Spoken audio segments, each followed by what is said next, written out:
नमस्कार, रतलाम न्यूज 24 में आपका स्वागत है। आइए चलते हैं आज की कुछ मुख्य खबरों की ओर। रतलाम मेडिकल कॉलेज में ऑक्सीजन बेड संख्या बढ़ाई जाएगी। ग्रामीण क्षेत्रों में प्रमुख शासकीय अस्पतालों में भी ऑक्सीजन बेड पर्याप्त संख्या में उपलब्ध कराए जाएंगे। आवश्यकता पड़ने पर छोटे कोविड केयर सेंटर्स की भी वृद्धि की जाएगी। साथ ही पर्याप्त मेडिकल स्टाफ रखा जाएगा। प्रदेश के उच्च शिक्षा मंत्री तथा जिले के कोविड प्रभारी मंत्री डॉक्टर मोहन यादव की अध्यक्षता में गुरुवार को कलेक्टरेट सभा कक्ष में आयोजित बैठक में उक्त निर्णय लिए गए।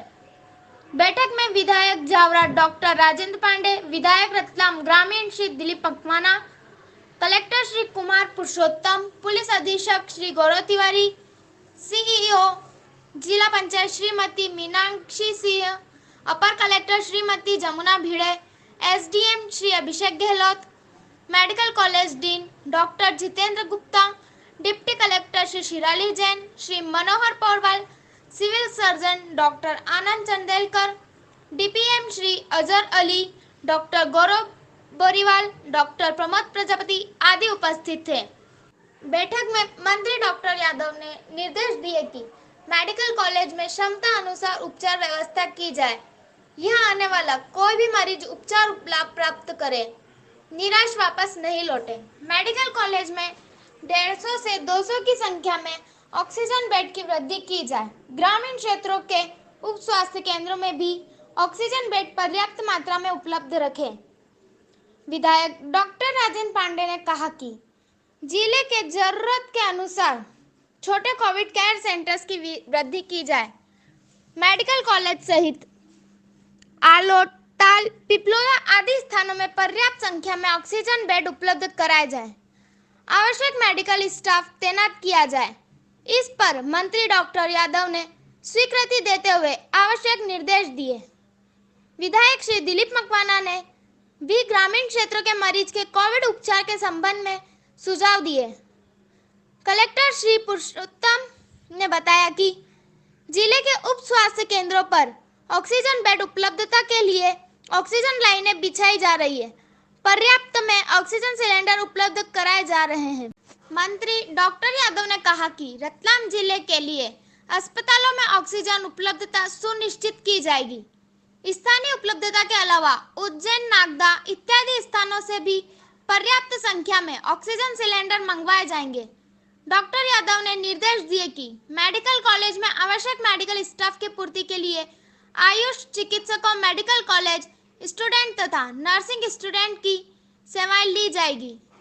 इसके लिए उन्होंने मनोदय भी प्रदान किया जाएगा। डॉक्टर यादव ने जिला चिकित्सालय में भी ऑक्सीजन बेड उपलब्धता की जानकारी प्राप्त की। मंत्री डॉक्टर यादव ने निर्देश दिए कि ग्रामीण क्षेत्र के मरीजों को शहर में उपचार के लिए नहीं आना पड़े। इसके लिए उनके क्षेत्र में स्थित शासकीय चिकित्सालय में ऑक्सीजन बेड, अन्य सुविधाएं उपलब्ध कराना हमारा प्रमुख उद्देश्य है। इसके पूर्व मंत्री डॉक्टर यादव ने जिले में कोरोना नियंत्रण की समीक्षा की। पावर पॉइंट प्रेजेंटेशन के माध्यम से संक्रमण की स्थिति की समीक्षा करते हुए आवश्यक दिशा निर्देश दिए। बिल्कुल आपने बात बताई, 100% यही बात बताई कि हमारे गेट पे और गेट पे दोनों जगह असुविधा नहीं होना चाहिए। ये हमारे लिए गेट पे भी पहले प्रभारी मंत्री कोविड के जगदीश जी देवड़ा आए थे, उन्होंने कहा था कि 48 घंटे में व्यवस्थाएं ठीक हो जाएंगी। संख्या पॉजिटिव की बढ़ती जा रही है, मौत की संख्या में बढ़ती जा रही है, छापे डल रहे हैं। तो क्या पाया आपने? अपडेट हुआ?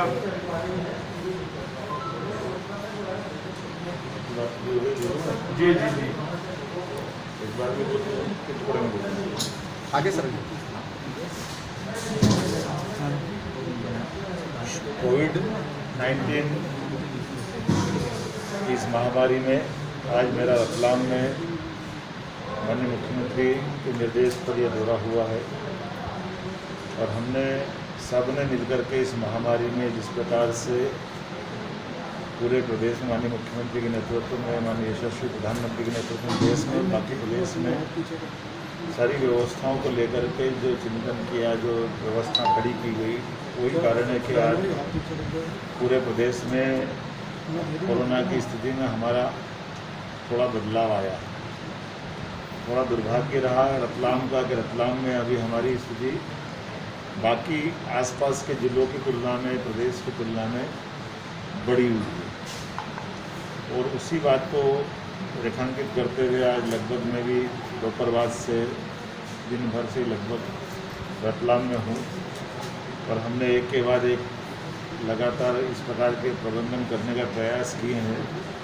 पहले आपदा प्रबंधन की बैठक की, जिला कलेक्टर के साथ पूरी व्यवस्था का, जिले के कामों को समझने का प्रयास किया है और अभी तुरंत बाद आपके बाद फिर माननीय मुख्यमंत्री के साथ बैठक में इसकी विचार होगी। माननीय मुख्यमंत्री जी की बेहद चिंता और हम सब की भी चिंता है कि हमारे आसपास के ज़िले के समान रतलाम के हालात भी सामान्य हो गए। चूँकि पहला दिन है और इस व्यवस्थाओं के आधार पर अपन बात करेंगे तो यहीं से शुरू करेंगे तो ज़्यादा अच्छा रहेगा। अभी हम पुरानी बात के बजाय जो भी है वो आपके सामने है पुराना, लेकिन बीती तारीख सार्दे आगे की सुन लें। हम जिस व्यवस्था के आधार पर चलना चाह रहे हैं और मुझे पूरा भरोसा है क्योंकि बगल का उज्जैन जिला है, उज्जैन जिले की पॉजिटिविटी दर अब लगभग 16% हो गई है।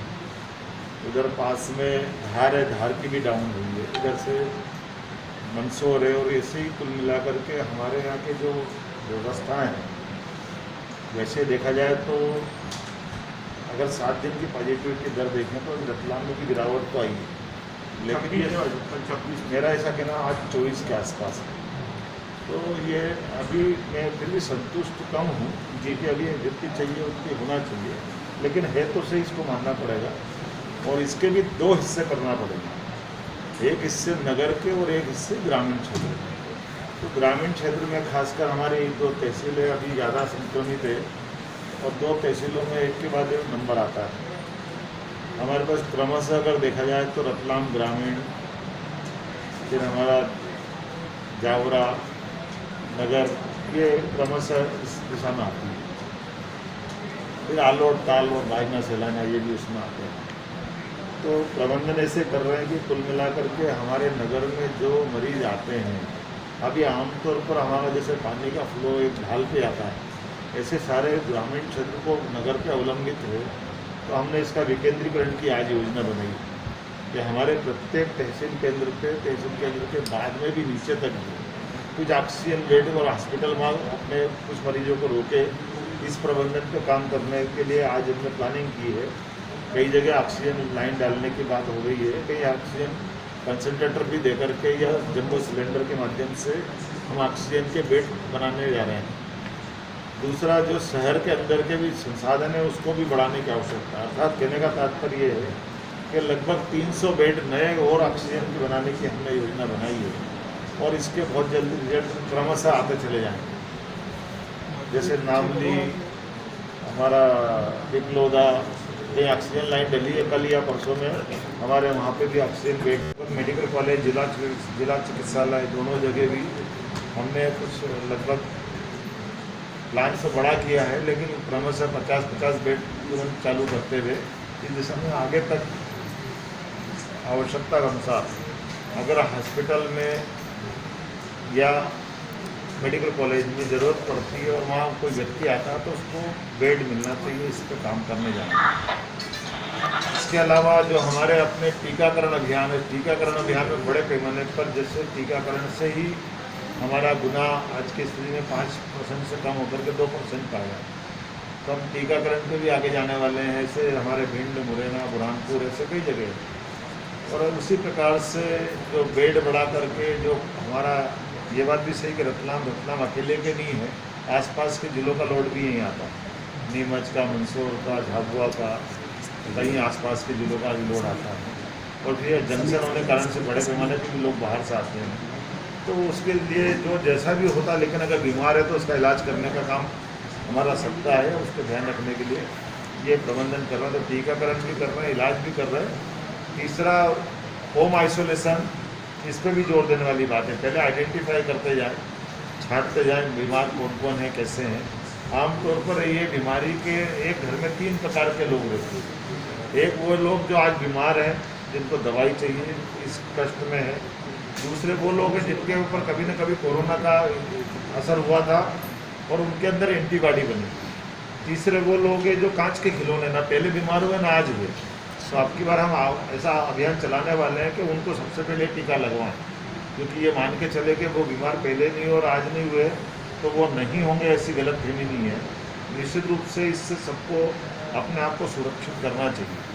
तो जो अपने जनप्रतिनिधि हैं, जिला स्तर के हैं, ब्लॉक स्तर के हैं, इन सबको जोड़ते हुए जो हमने कमेटियाँ भी बनाने जा रहे हैं, जिनके माध्यम से इसका लाभ दिलवाएंगे। कुछ निर्णय किया, जैसे ये लॉकडाउन का निर्णय किया है कि आगामी 25 तारीख तक रतलाम का लॉकडाउन हमने बढ़ाया, लेकिन हाथ ठेले से फल सब्जी वगैरह बेचने में, दूध की दुकान खोलने में, इस टाइप से व्यवस्था भी जुटाने का प्रयास कर रहे हैं कि इसमें कोई कष्ट नहीं है। लेकिन ये बात सही कि ये मरीज संक्रमित होने से ही बढ़ते हैं। ये बीमारी का दुनिया भर में सीधे कांटेक्ट से ही इसको जहाँ भी मिलती बढ़ावा मिलता है। ऐसे में चूँकि रतलाम ये सबसे ज़्यादा एक तरह से ज्वलनशील स्थिति में, तो उम्मीद कर रहे हैं कि हम इसमें से इसी तरह से रास्ता निकालते जाएंगे, क्योंकि माननीय मुख्यमंत्री जी के निर्देश है कि जो ज़िले 5% से कम में आएंगे पॉजिटिविटी की दर के हिसाब से, वो क्रमशः उसको भी वैज्ञानिक तरीके से खोलने की परमिशन देंगे। अभी हमारे लिए अभी इससे हम बहुत आगे हैं, इसलिए हमको लॉकडाउन को हमको रखना पड़ेगा। अब ये बाकी कोई विवाद का विषय भी नहीं है, ज़्यादा इसमें कुछ बोलने का विषय भी नहीं है, क्योंकि मेरा भी पहला ही दिन है। मंत्री जी आपके माध्यम से भी सबको हिम्मत दिलाने का जो आज वातावरण है समाज में, हमारे सबके लिए सकारात्मक सोचने का समय भी है। वो जो बातें हैं कि जो हमारे यहाँ खाद्यान्न के लिए दृष्टि से आपके लिए सबके लिए कि जो अभी लॉकडाउन के कारण से प्रभावित हुए गरीब लोग जिनके घर में अभी खाने की कष्ट है, तो उनको माननीय मुख्यमंत्री ने पात्रता पर्ची भी न हो, राशन कार्ड भी नहीं हो, तो अपना स्वयं का घोषणा पत्र दे देंगे। उस आधार पर उसको 3 माह का राशन प्रदेश सरकार का और 2 माह का राशन माननीय प्रधानमंत्री का, ये सारा उसमें किराना दुकान से, उसकी पेट्रोल की दुकान से मिलने वाले हैं। उसकी 34 प्रकार की श्रेणियाँ, वो कामकाजी महिला होंगी, रेहड़ी वाला होगा, दिहाड़ी मजदूर होगा, ऑटो रिक्शा चालक होगा, हाथ ठेले वाला होगा, या सामाजिक, कुल मिला के नागरिक हो इस देश का, प्रदेश का, जिले का, जो नीडी पर्सन है। और एक खास बात, वो नीडी पर्सन का आज बीपीएल नहीं बना है तो उसमें डल जाएगा। वो कोई कारण से बीपीएल अगर नहीं बन पाया तो अगली बार उसको पर्ची रिन्यू नहीं होगी, लेकिन पहली बार सभी को मिल जाएगा। कब से शुरू हो जाएगा? ये चालू हो गया, कल से पंजीयन इसके रतलाम नगर निगम के माध्यम से, ग्रामीण में पंचायत के माध्यम से। छोटा सा प्रश्न है, मेरा ऐसा कहना है छिपाएगा तो वो तो किसी के लिए भी ठीक नहीं। उम्मीद कर रहे हैं कि इस तरह से बचने की जरूरत है। मैं उम्मीद करता हूँ कि आज की बात इतना ही कहना पड़ेगा। प्रदेश में जो पकड़े जा रहे हैं, वो भारतीय जनता पार्टी का पदाधिकारी है, पकड़े जा रहे हैं,